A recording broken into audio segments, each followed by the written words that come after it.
प्रधानमंत्री नरेंद्र मोदी ने national technology day के अवसर पर कई वैज्ञानिक परियोजनाओं की आधारशिला रखी और स्मारक डाक टिकट और सिक्का भी जारी किया। इस दौरान उन्होंने अपने संबोधन में कहा कि मैं उस दिन को कभी भूल नहीं सकता जब अटल जी ने भारत के सफल परमाणु परीक्षण की घोषणा की थी। इस दौरान पीएम मोदी ने और क्या कुछ कहा, सुनाएंगे। मुंबई में national hadron beam therapy facility पर रेडियोलॉजिकल रिसर्च सेंटर हो, विशाखापट्टनम से के बार्क कैंपस में rare earth permanent magnet plant हो, मुंबई की फ्यूजन मौली 99 प्रोडक्शन फैसिलिटी हो या विभिन्न शहरों के कैंसर हॉस्पिटल हो, ये सभी संस्थान न्यूक्लियर टेक्नोलॉजी की मदद से मानवता की और भारत की प्रगति को गति देंगे। Tata Institute of Fundamental Research और Laser Interferometer Gravitation Wave Observatory LIGO India का शिलान्यास भी हुआ है। लाइगो 21वीं सदी के सबसे बेहतरीन साइंस एंड टेक्नोलॉजी इनिशिएटिव में से एक है। दुनिया में गिने चुने देशों के पास ही इस तरह की ऑब्जर्वेटरी आज है।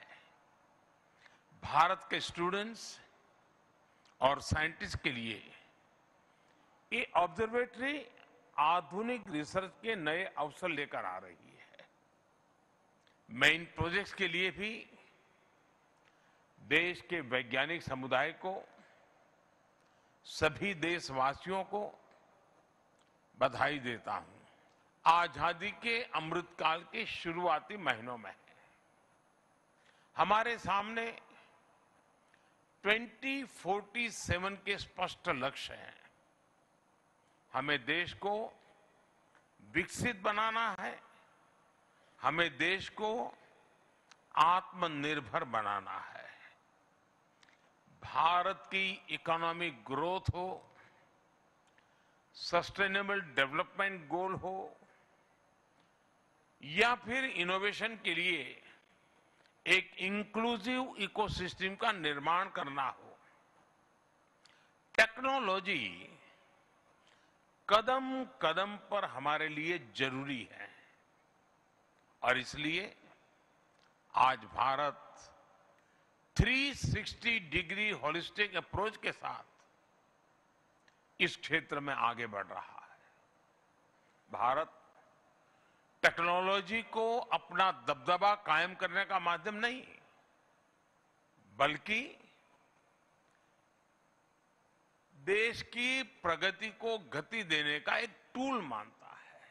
आजादी के इस अमृतकाल में भारत का भविष्य हमारी आज की युवा पीढ़ी, हमारे आज के स्टूडेंट्स ही तय करेंगे।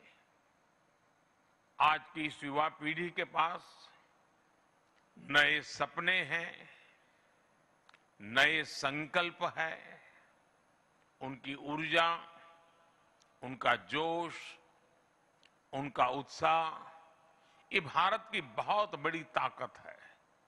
साथियों, हमारे देश के महान वैज्ञानिक और पूर्व राष्ट्रपति डॉक्टर कलाम कहा करते थे, knowledge with action converts adversity into prosperity.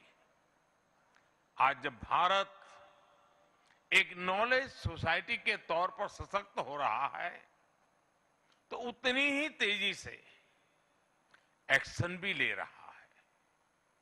Bharat के यंग माइंड्स को इनोवेशन की तरफ प्रेरित करने के लिए बीते 9 वर्षों में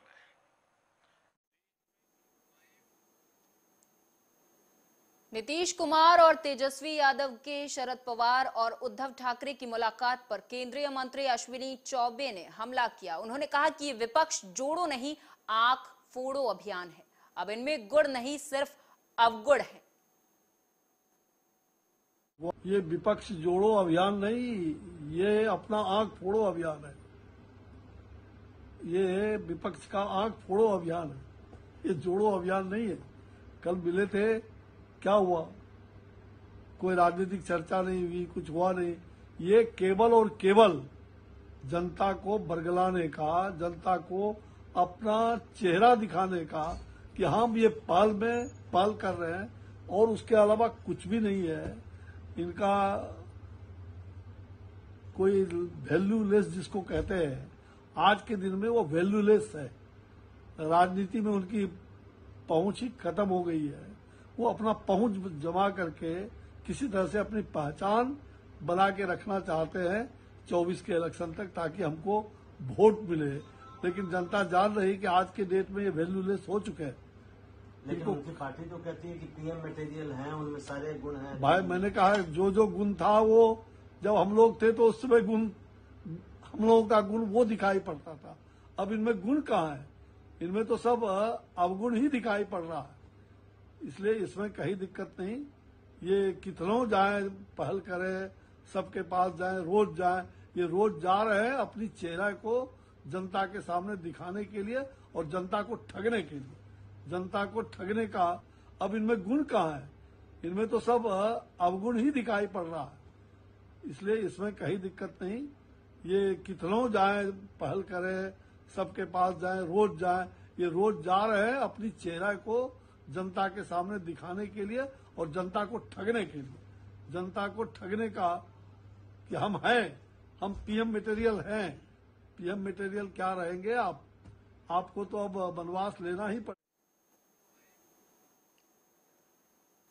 बुलंदशहर में 17 निकायों में नायक बनाने के लिए मतदान के लिए मुकम्मल तैयारी की गई और कड़ी सुरक्षा के बीच जनपद में स्थानीय निकाय का मतदान किया जा रहा है।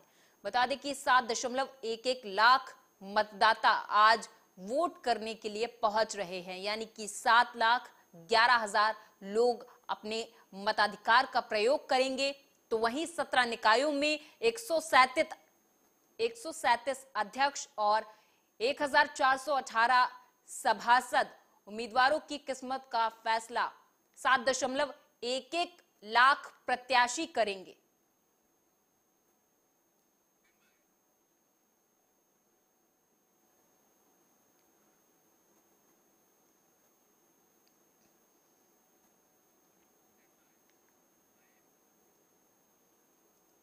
हमीरपुर से खबर है। बता दें आपको कि हमीरपुर से सड़क हादसे की खबर सामने आई है, जहां सुमेरपुर थाना कस्बे के तपोभूमि में साइकिल सवार किशोर को तेज रफ्तार बाइक ने जोरदार टक्कर मार दी। इस हादसे में 3 लोग गंभीर रूप से घायल हुए हैं। घटना की जानकारी पाकर मौके पर पहुंची पुलिस ने हालांकि घायलों को अस्पताल में भर्ती करवा दिया है, लेकिन एक युवक की हालत बेहद गंभीर है। उसे जिला अस्पताल रेफर कर दिया गया है, लेकिन अस्पताल पहुंचने से पहले ही युवक की मौत हो गई है।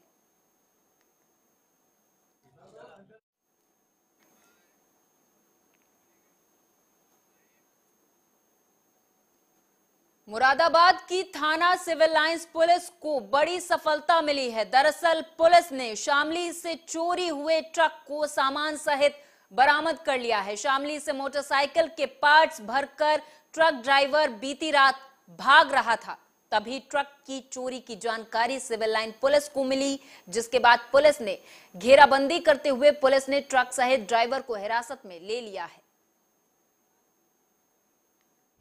यह थाना सिविल लाइंस पुलिस को एक महत्वपूर्ण सफलता मिली है। कल बीती रात्रि में शामली जनपद से एक ट्रक चोरी हुआ था, जिसमें मोटरसाइकिल के नए पार्ट्स भरे हुए थे और वो चोरी होके वहाँ से वो चला था। पुलिस को इसकी जो सूचना मिली हमारे यहाँ, तो पुलिस ने अपनी चेकिंग शुरू की उसमें, और पुलिस की सक्रियता से उस गाड़ी को थाना सिविल लाइंस के अगवानपुर क्षेत्र में मैं ड्राइवर के जिसने चोरी करके उसको ले जा रहा था, उसको पकड़ा गया है और जो माल था वो पूरा माल बरामद किया गया है। संबंध में थाना सिविल लाइंस पर एक चोरी के माल की बरामदगी के संबंध में एक अभियोग पंजीकृत किया गया है। और जब उसकी डिटेल जानकारी की गई तो ये जनपद शामली का थाना भवन बुलंदशहर में छात्रा के मानसिक शोषण का व्हाट्सएप चैट और सुसाइड नोट का स्क्रीनशॉट वायरल हुआ है। दरअसल चैट में प्रैक्टिकल एग्जाम पास कराने की एवज में छात्रा को होटल ले जाने का दबाव बनाया जा रहा था।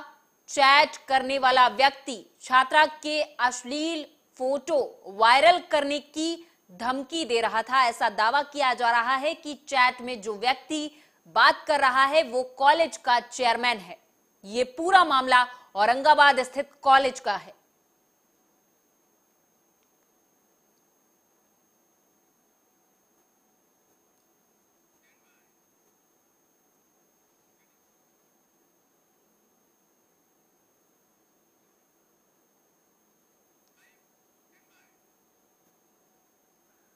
रायबरेली में दो बाइकों की आपस में जोरदार भिड़ंत हो गई। ये मामला लालगंज कोतवाली क्षेत्र के रेल कोच फैक्ट्री के सामने का है, जहां रेल कोच फैक्ट्री में टेक्नीशियन के पद पर तैनात कृपाशंकर नाम के शख्स की बाइक में पीछे से अज्ञात बाइक सवार ने टक्कर मार दी, जिससे पीड़ित वहीं जमीन पर गिर पड़ा और गंभीर रूप से घायल हो गया।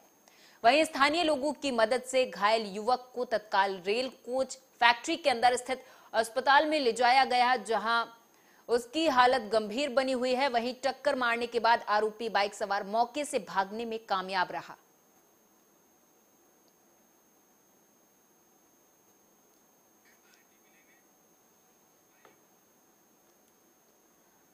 आगरा के थाना ट्रांस यमुना के कालिंदी विहार में ट्रेड फेयर का आयोजन किया गया, जहां एक परिवार झूला झूलने पहुंचा था, पर इस दौरान झूला झूलने को लेकर कुछ लोगों में विवाद हो गया और विवाद इतना ज्यादा बढ़ गया कि मेले में ही जमकर मारपीट होने लगी।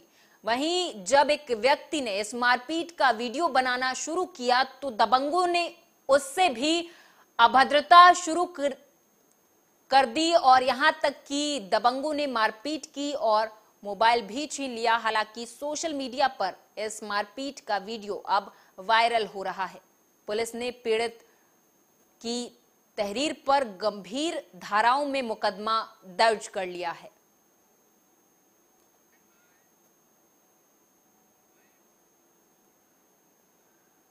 अगली खबर कन्नौज से है, जहां बीजेपी समर्थकों ने निर्दलीय प्रत्याशी के समर्थकों के साथ मारपीट की, जिसका वीडियो अब वायरल हो रहा है। दरअसल निर्दलीय प्रत्याशी सबीना बी के समर्थकों के साथ बीजेपी समर्थकों ने मारपीट की और गाली गलौज भी की।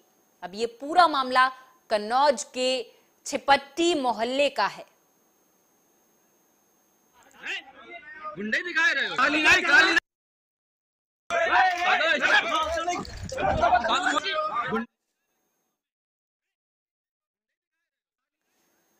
तो यूपी के कन्नौज से ये खबर है, जहां पर मारपीट का ये वीडियो वायरल हुआ है। दरअसल बता दें आपको कि बीजेपी समर्थकों और निर्दलीय समर्थकों में मारपीट हो गई, जिसके बाद किसी ने इसका वीडियो बना लिया और सोशल मीडिया पर डाल दिया, जिसके बाद ये वीडियो अब वायरल हो रहा है। बीजेपी समर्थकों और निर्दलीय समर्थकों में मारपीट हुई। इस दौरान जमकर लात घूंसे चले, जिसका वीडियो आपको दिखा रहे हैं, जहां पर दो समर्थकों में, दो गुटों में मारपीट हो गई। बीजेपी समर्थकों और निर्दलीय समर्थकों में ये मारपीट हुई है, जिसका वीडियो अब सोशल मीडिया पर जमकर वायरल हो रहा है। तो कन्नौज से ये खबर है, जहां पर आपको बता दें कि बीजेपी समर्थकों और निर्दलीय समर्थकों में मारपीट का ये वीडियो अब सोशल मीडिया पर वायरल हो रहा है। और इस खबर पर कन्नौज से हमारे संवाददाता शिवा पटेल अधिक जानकारी के साथ जुड़ गए हैं। शिवा, विस्तार से बताएं पूरा मामला क्या है। जी, आपको बता दें कि निर्दलीय उम्मीदवार ने भाजपा प्रत्याशी के ऊपर गड़बड़ी से वोट डालने का आरोप लगाया, आरोप को लेकर मारपीट हुई है, जिसका वीडियो सोशल मीडिया पर वायरल हुआ है। वहीं मौके पर आईजी भी पहुंचे हैं। जी शिवा, इस मारपीट की वजह क्या रही और इस वक्त क्या स्थिति वहां पर बनी हुई है, क्योंकि उत्तर प्रदेश में नगर निकाय चुनाव की मतदान प्रक्रिया लगातार जारी है। जी, आपको बता दें कि कन्नौज में कई विवाद हो चुके हैं। ये तीसरा मामला सामने आया है जहां पर मारपीट का वीडियो सामने आ रहा है। शिवा, इसकी वजह क्या रही? इस मारपीट की वजह क्या रही?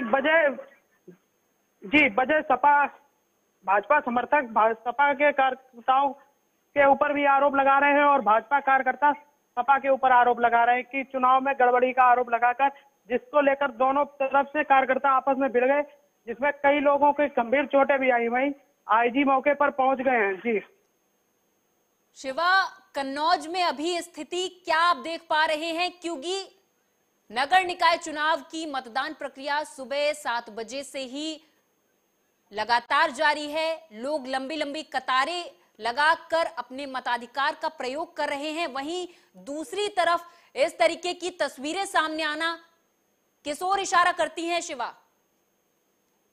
जी, आपको बता दें कि ये कन्नौज में सुबह से कोई पहला मामला नहीं है।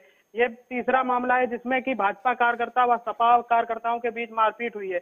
लेकिन कानपुर आईजी तत्काल पहुंचे हैं, जो कन्नौज का भ्रमण कर रहे हैं। जहां पर मतदान हो रहा है वो मतदान स्थलों पर पहुंच रहे हैं और शांतिपूर्वक चुनाव कराने की तैयारी में लगे हुए हैं। जी बिल्कुल शिवा, आपसे ये भी जानना चाहेंगे कि इस मारपीट में किसी को गिरफ्तार किया गया है क्या, और अगर गिरफ्तारी हुई है तो कितने लोगों की गिरफ्तारी हुई है?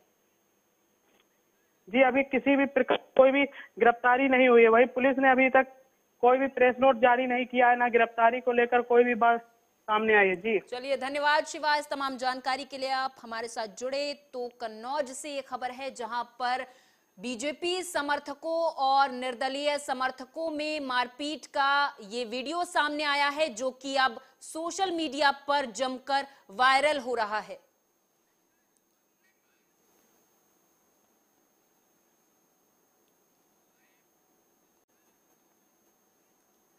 रायबरेली में 2 बाइकों की आमने सामने जोरदार भिड़ंत हो गई। बाइक सवार एक युवक इस दौरान गंभीर रूप से घायल हुआ है। ये मामला शिवगढ़ थाना इलाके के मचौटी पुल के पास का है, जहां पर नगराम की ओर से आ रहे शख्स को बेड़ारू की ओर से जा रहे अज्ञात मोटरसाइकिल सवार ने जोरदार टक्कर मार दी, जिससे वो घायल हो गया।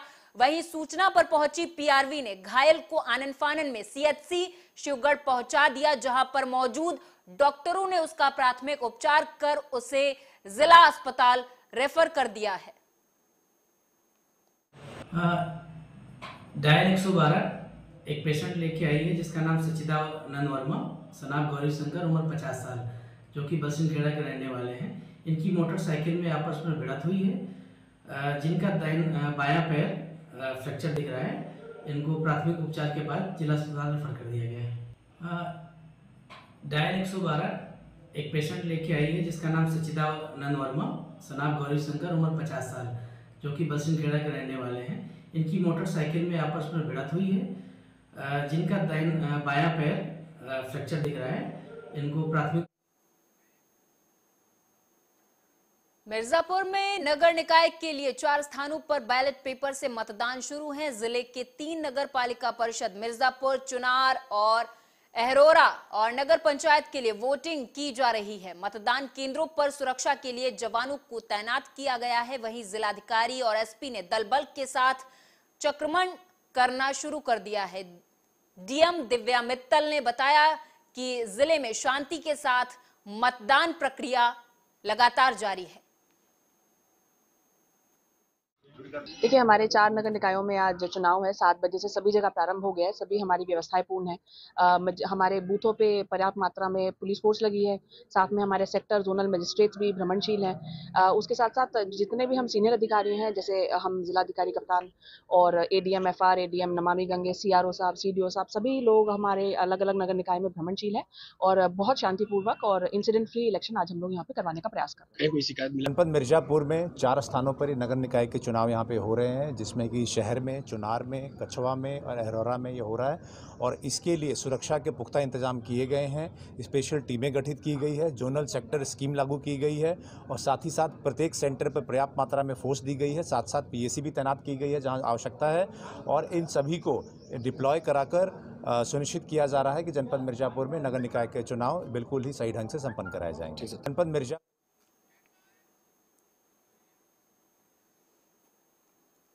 केंद्रीय राज्य मंत्री अनुप्रिया पटेल ने निकाय चुनाव में मतदान किया। मतदान के बाद उन्होंने कहा कि निकाय चुनाव में एक बार फिर से एनडीए की सरकार बनने जा रही है। वार्डों से लेकर निगम परिषद और पंचायतों में अध्यक्ष पदों पर जनता अपना मत देकर विजयी बनाने जा रही है। इतना विकास किया है कि जनता बेहद खुश है। मतदान का प्रमाण अपने दायित्व का, लोकतंत्र के प्रति अपने दायित्व का निर्वहन करके आ रही हूँ। मैम क्या कहना चाहेंगी आम जनता से? मैं आम जनता से यही कहना चाह रही हूँ कि आज 9 वर्षों से मैं आपकी सांसद हूँ, भारत सरकार में मंत्री हूँ और मोदी जी की सरकार देश में है, योगी जी की सरकार राज्य में है। हमारी यही कोशिश है कि हमारा ये पिछड़ा जनपद आगे बढ़े, यहाँ पर विकास की बड़ी बड़ी परियोजनाएं आए और 9 सालों में ये मेरे खोखले वादे और दावे नहीं रहे हैं, बल्कि आपने देखा है मिर्जापुर इन 9 वर्षों में आगे बढ़ा है। पिछली सरकारों में यहाँ पर जो काम नहीं हुए वो सारे काम यहाँ पर हुए हैं। मेडिकल कॉलेज बना है, केंद्रीय विद्यालय बना है, पासपोर्ट ऑफिस बना है, हमारी रीवा से लेकर बनारस तक की 4 लेन की सड़क बनी है, 50 बेड का आयुष अस्पताल बन रहा है, यहाँ पर बहुत जल्दी नर्सिंग कॉलेज आने जा रहा है, विंध्य विश्वविद्यालय यहाँ पे बनने जा रहा है। बहुत सारे ऐसे सपने जो मिर्जापुर की जनता ने देखे थे, इन 9 वर्षों में हमने बहुत सारे उन सपनों को पूरा करके दिखाया है।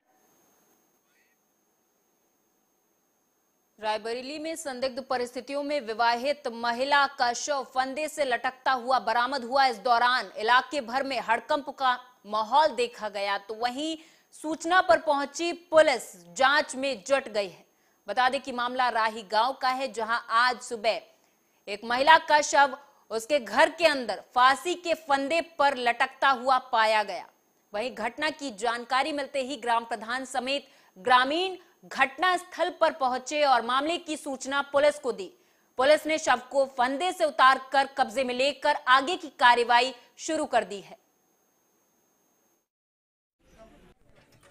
गुप्ता हमारा नाम है। हमारे पड़ोस में आगे मोहल्ले में कहाँ एक विवाहित महिला ने फांसी लगा लिया है और उसका नाम सोनी वाइफ ऑफ संदीप है। कहाँ की रहने वाली है? यही राही की रहने वाली है। क्या कारण हुआ है, कैसे क्या घटना हुई? भैया रात सुबह मालूम चला है, कैसे घटना हुई है ये तो ज़्यादा जानकारी नहीं है, पर सुबह उसका शव फांसी पे लटकता मिला। फिर पुलिस वालों को सूचना दी गई और ग्राम प्रधान राही सूचना दी गई, वो दोनों लोग आए और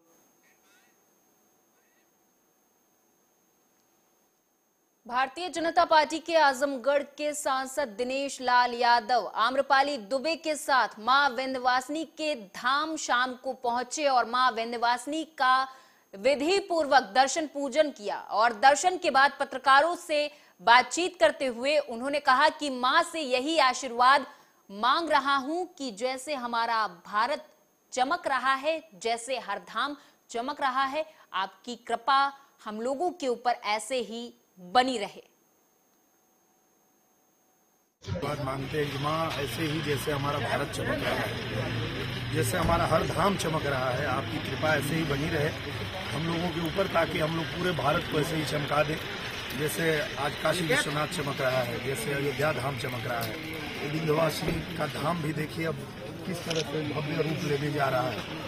वैसे ही भारत का हर धाम चमका दे, हम लोग यही माँ से आशीर्वाद मांगते हैं। बात मांगते हैं कि माँ ऐसे ही जैसे हमारा भारत चमक रहा है।